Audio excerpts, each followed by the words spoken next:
সংগ্রামী যৌথ মঞ্চের আহ্বায়ক ভাস্কর ঘোষ সহ 16 জন গ্রেপ্তার। ধর্মতলায় চাকরি প্রার্থীদের আন্দোলন এবং যেখানে সামিল হয়েছিলেন সংগ্রামী যৌথ মঞ্চের আহ্বায়ক ভাস্কর ঘোষ সহ আরো অনেকে, এবং সেখানেই হেয়ার স্ট্রিট থানায় জামিন অযোগ্য ধারায় মামলা রুজু হয়। ধর্মতলায় ডোরিনা ক্রসিং এ সেই মুহূর্তে ছবি দেখতে পাচ্ছেন যখন রাস্তা আটকে বিক্ষোভ চলছিল, পুলিশের সঙ্গে ধস্তাধস্তি হয়। বকেয়া দিয়ে পাচ্ছে না পুলিশও, তাও আন্দোলনকারীদেরই মারধর করা হচ্ছে। ভাস্কর ঘোষদের উপর পুলিশি নির্যাতনের অভিযোগে সরব হয়েছেন শুভেন্দু অধিকারীও।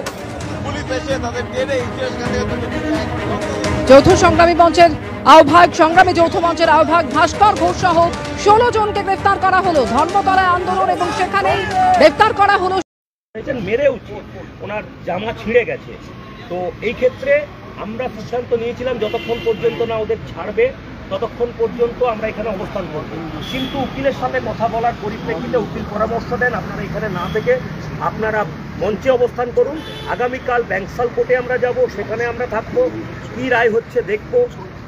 কোর্টের উপর ভরসা আছে যে এই যে পুলিশ যেভাবে গ্রেপ্তার করেছে তার বিরুদ্ধেই কোর্ট রায় দেবে, এবং ভাস্কর ঘোষ সহ 16 জনকে আমরা নিঃশর্তভাবে আমরা কালকে ব্যাংকসাল কোর্ট থেকে ফিরিয়ে নিয়ে আসতে পারবো। কিন্তু ওনার বিরুদ্ধে যেটা শোনা যাচ্ছে যে নন বেলেবল সেকশন দেওয়া হচ্ছে 353, 183 সহ আরও একাধিক নন বেলেবল সেকশন দেওয়া হয়েছে, এবং পুলিশের গায়ে জল দেওয়া, পুলিশের কাজে বাধা দান এবং পুলিশকে ধাক্কা ধাক্কি এই ধরনের অভিযোগ আনা হয়েছে তার, এবং বাকি সেই বিষয়টা আমাদের কাছে ভিডিওগ্রাফি আছে। পুলিশ কীভাবে ভাস্কর ঘোষকে মারামারি করেছে সেটাও আমাদের কাছে আছে, সেটা কোর্টে প্রমাণ হবে। আর যতই ধারা দেখ আমরা নন বেলেবল সেকশন দিই, আমরা এই নিয়ে চিন্তিত নই, কারণ এর আগেও আমরা নন বেলেবল সেকশনে কেস পেয়েছি। আমরা জানি কিভাবে এখান থেকে বেরিয়ে আসতে। প্রশাসন কোর্টের উপর আমাদের ভরসা আছে।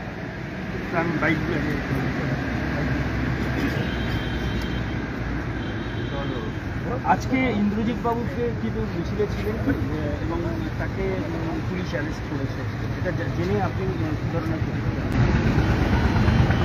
আমি প্রথমত একটু হতাশ হয়েছি যে এই ধরনের আমাদের রাজ্যে তো এরকম এর আগেও হয়েছে, যারা সমাজকে এগিয়ে নিয়ে যাওয়ার চেষ্টা চালাচ্ছেন তাদের এইরকমভাবে প্রতিনিয়ত বাধার সম্মুখীন হতে হয়েছে।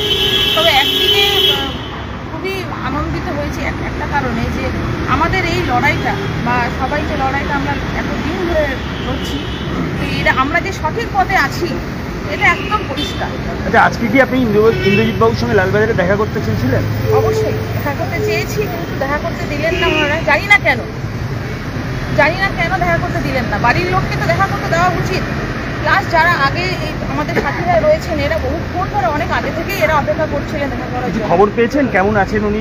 না, আমি কোনো খবর পাইনি, আমার কোনো খবর দেওয়া হয়নি যে ওনার খেয়েছেন কি খাননি কি ব্যাপার, আমি কিছুই জানি না। নাম বলুন।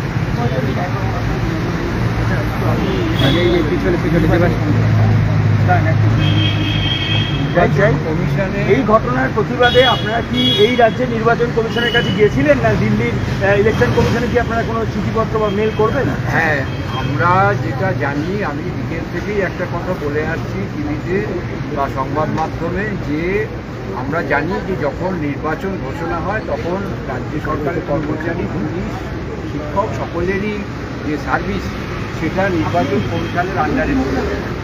পুলিশকে যে কোনো পদক্ষেপ করতে হলে নির্বাচন কমিশনকে জানিয়ে এই ধরনের এটা জানিয়ে করতে হবে। কিন্তু দেখা যাচ্ছে যে এই রাজ্যে যে দলদাস পুলিশ তারা নির্বাচন কমিশনকেও মানে না। তাদের যে রাজনৈতিক দলের প্রভুত্ব করছে সেই রাজনৈতিক দলের নির্দেশেই তারা চলছে, এবং আমরা আজকে শুনলাম যে এই রাজ্যে ভাইপো বলে যিনি বিখ্যাত তার নির্দেশেই নাকি পুলিশ এসব জামিন অযোগ্য ধারা দিয়েছে। আসলে কোনোভাবেই এই আন্দোলনকে তারা দমন করতে পারছে না। গত বছর আপনারা কি দিল্লিতে জানাবেন, মেল করবেন? অবশ্যই আমরা সমস্তটাই জানাবো, কিন্তু এটা অত্যন্ত দুর্ভাগ্যের যে একটা গণতান্ত্রিক দেশে ইলেকশন কমিশনও প্রথমে আমাদের সাথে অত্যন্ত দুর্ব্যবহার করেছে। আজকে প্রথমে তারা ডেপুটেশন নিতেই চায়নি, তারপরে আমরা চাপাচাপি পরে তারা বলেছে যে ঠিক আছে আমরা পুলিশের কাছে রিপোর্ট চাইছি। এবং ভাস্কর ঘোষের আগামীকাল তার নির্বাচনের ডিউটি রয়েছে, সেই অবস্থায় তো নির্বাচন কমিশনের অবশ্যই হস্তক্ষেপ করা উচিত, নাহলে তো তাকে আবার শোকজ করা। এই বিষয়টা অত্যন্ত দুঃখের, এবং এখানে গণতন্ত্র বলে এই রাজ্যে যে কিছু নেই, নির্বাচন কমিশনের যে কোনো গণতান্ত্রিক পদ্ধতিতে চলে না, এটা প্রমাণ।